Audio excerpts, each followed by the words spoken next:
segala-galanya ada. Tetapi Tuhan melalui Rasul Yohanes membuka kebenaran tentang hidup mereka. Ternyata mereka miskin. Ternyata mereka melarat. Mereka sesungguhnya.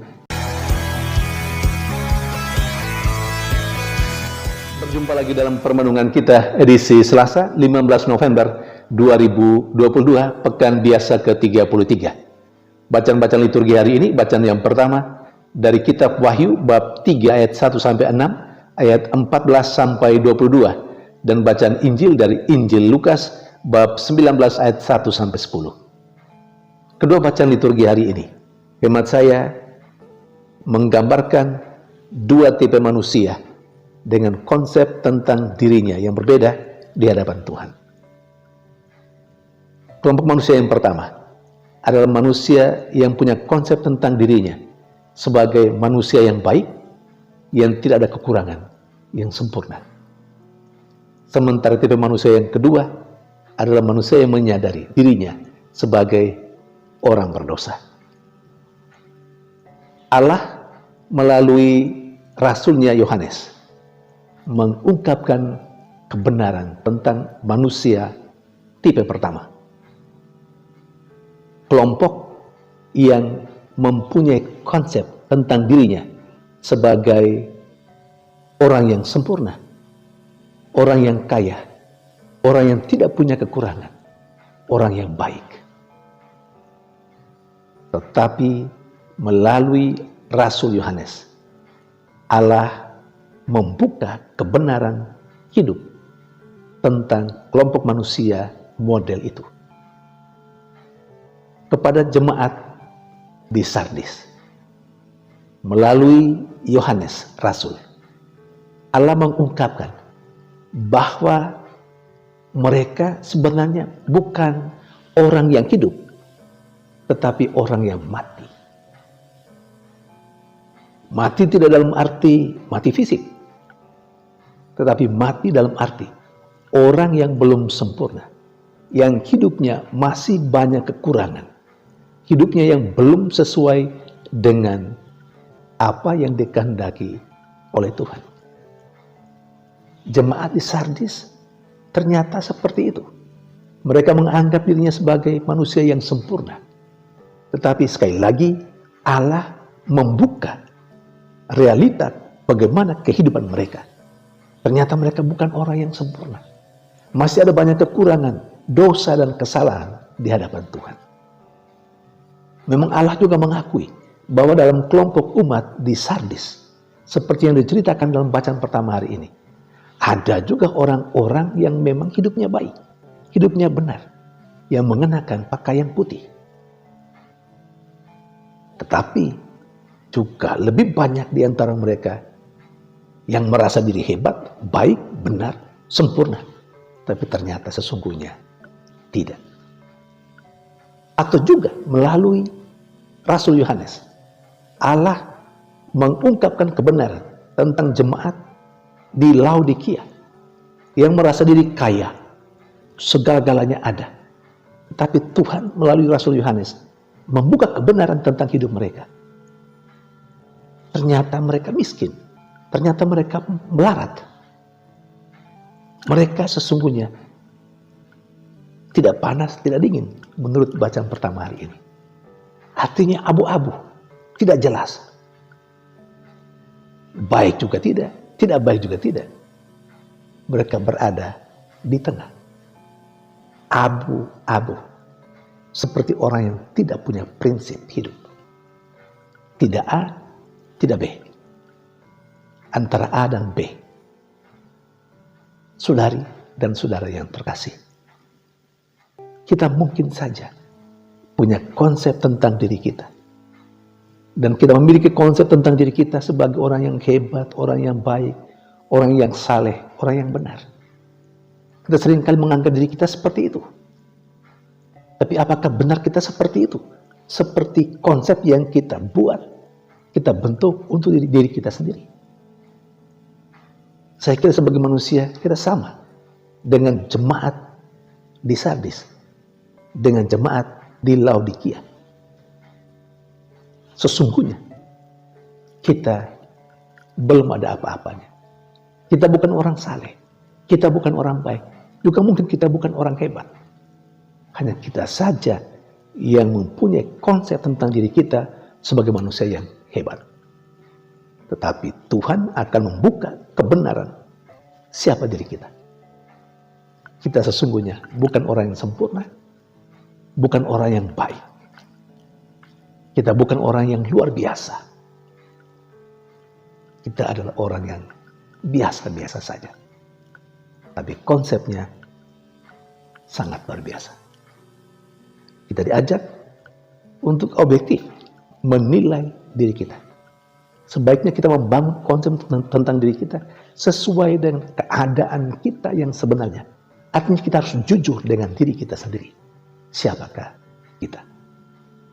Sementara di sisi lain, melalui bacaan Injil, ditampilkan tipe manusia yang kedua, yang sangat menyadari dirinya sebagai manusia yang berdosa. Cerita Injil tentang Sakeus sebagai kepala pemungut cukai. Dia sungguh menyadari bahwa dia adalah manusia yang berdosa. Tidak saja karena anggapan masyarakat pada umumnya saat itu. Tidak.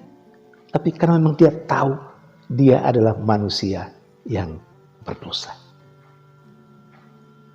Dan memang benar. Tuhan juga mengatakan bahwa dia adalah orang berdosa. Tetapi Tuhan menerima dia. Mekanismenya sangat bagus. Sakeus yang ingin melihat Yesus dari dekat, menyadari dia punya keterbatasan, ada hambatan, ada halangan. Hambatan atau halangan itu pertama, dari dirinya sendiri, dia adalah orang yang berbadan pendek. Karena itu, tidak mungkin melihat Yesus. Karena begitu banyak orang yang berada di sekitar Yesus, yang akan lewat di situ, di Yeriko. Sementara, hambatan dari luar, ya masih ada begitu banyak orang yang jauh lebih tinggi dari dia. Karena itu dia mempunyai kesulitan untuk bisa melihat Yesus. Tapi apakah dia menyerah? Kerinduan hatinya untuk melihat Yesus dari dekat begitu kuat dan menggebu-gebu dalam dirinya. Akhirnya dia memecahkan persoalan hambatan untuk melihat dirinya, melihat Yesus. Baik hambatan dalam dirinya maupun hambatan dari orang lain. Dia akhirnya berlari lebih dulu dan memanjat sebuah pohon. Dari sana dia berpikir, dia melihat Yesus. Itu dari sisi Sakeus.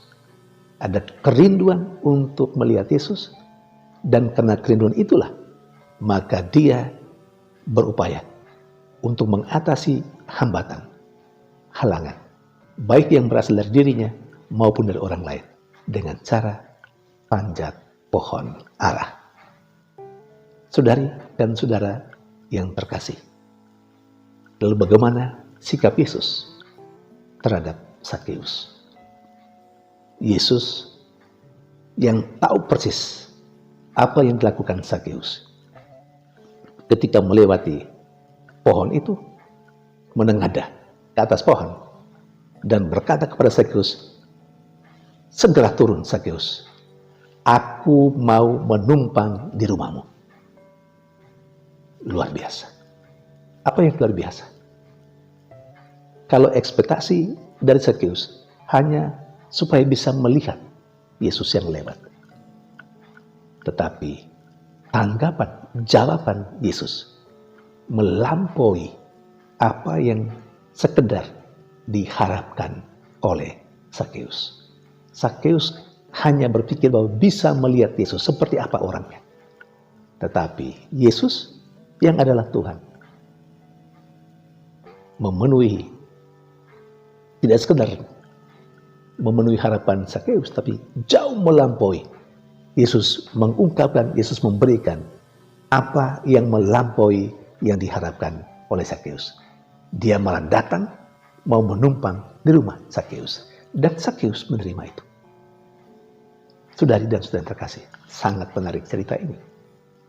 Baik dari sisi Sakeus, pemungut cukai, maupun dari sisi Yesus. Pada perjamuan itu, Sakeus yang menyadari diri sebagai manusia berdosa, menyatakan ketegasan, ketekatan hatinya untuk mengembalikan apa yang dianggap kerugian yang telah dia ambil karena pekerjaannya itu. Dia kembalikan semua itu. Dan itulah sikap tobat dari Sakeus. Saudari dan saudara yang terkasih,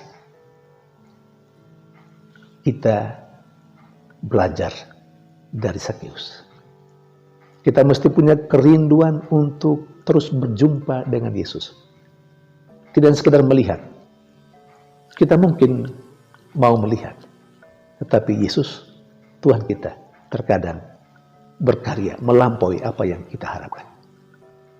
Tapi apakah benar kita sering berjumpa dengan Yesus? Ataukah kita hanya sekedar melihat Yesus? Kalau kita berjumpa dengan Yesus, mestinya ada pertobatan dalam diri kita sebagai konsekuensi dari perjumpaan dengan Yesus. Kalau sekiranya tidak terjadi apa-apa, tidak ada pembaharuan diri dari kita, itu berarti kita pasti belum berjumpa dengan Yesus. Kita hanya sekedar melihat Yesus lewat dalam keseharian kita. Saudari dan saudara yang terkasih, Tuhan menghendaki supaya kita membuka hati kita untuk kunjungannya, untuk perjumpaan dengan Dia dalam rumah hati kita. Tetapi sejauh mana kita miliki keterbukaan seperti Sakeus. Tuhan bersabda melalui bacaan pertama hari ini, Dia mengetuk pintu hati kita. Dan barang siapa di antara kita yang membuka pintu hati kita, Dia akan masuk ke dalamnya dan berdiam bersama dengan kita. Tuhan memang punya kekuatan dan kuasa. Tapi apakah Tuhan bisa mendiami hati kita, rumah kehidupan kita, rumah hati kita? Itu bergantung pada saya dan Anda. Apakah kita membuka pintu hati kita untuk Dia yang menawarkan dirinya untuk menumpang di rumah kita. Tuhan memberkati.